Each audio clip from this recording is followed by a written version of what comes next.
ও বড় বৌদি, কি হয়েছে? কোথায়? কিছু হয়নি তো? কেন?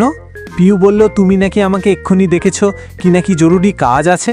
খুব ফাজিল হয়েছে মেয়েটা, আমার ছোট দেওরটাকে নাকে দড়ি দুই ঘোরাচ্ছে। ঠিক বলেছ বৌদি, সব ওই বড় বৌদির দোষ, আদর দিয়ে বাঁদর বানাচ্ছে। সত্যি গো দিদিভাই, তুমি না কি একটা! কোথায় তুমি বড় যা, একটু রোয়াব দেখাবে আমাদের দুই ছোট জায়ের ওপরে, তা তো নয়।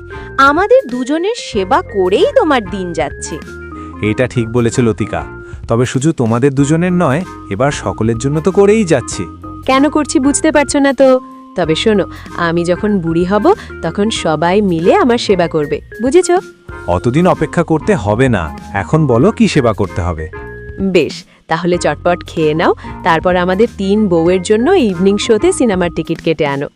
ও, সিনেমায় যাবে তোমরা 3 জন আর আমি বাদ?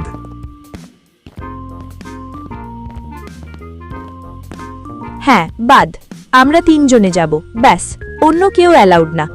ও বড় বৌদি, দেখেছো? না না বড় দিদি ভাই, একদম নেবে না ওকে। আগে কতবার বলেছি সিনেমা দেখতে নিয়ে যেতে, তার নাকি সময়ই নেই। এখন আমরাই যাব শুধু। আচ্ছা ঠিক আছে, আমি টিকিট কেটে নিয়ে আসবো। আমরা কিন্তু বাইরে খেয়েও আসবো, তোমরা 3 ভাই নিজেদের ব্যবস্থা করে নিও। মেজ দিদি ভাই ঠিকই বলছে, একদিন নিজে রান্না করেই খা।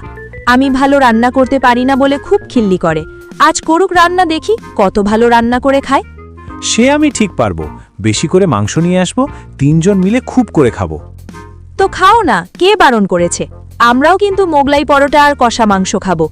দিভাই, আমি বলি কি, ওদের জন্য রাতে রান্নাটা করেই যাই, রান্না করতে গিয়ে এরা আবার হাত না পোড়ায়। না না বড় বৌদি, তুমি কিচ্ছু চিন্তা করো না, আমি আগে মাঝে মধ্যে রান্না করতাম, প্রদীপ দাও তো ভালোই পারে, দুজন মিলে সামলে নেব। তবে যাই করো, রান্নাঘরে সারা রাত আবার নোংরা করে রেখো না। কাজ হয়ে গেলে জায়গার জিনিস মনে করে জায়গায় রাখবে, কিন্তু বাসনকুসন সব যেন পরিষ্কার পরিচ্ছন্ন থাকে, বুঝলে? সব বুঝেছি, তোমাদের রান্নাঘর যেমন রেখে যাবে ঠিক তেমনই থাকবে, শুধু মশলাপাতি কোথায় আছে সেগুলো দেখিয়ে দাও।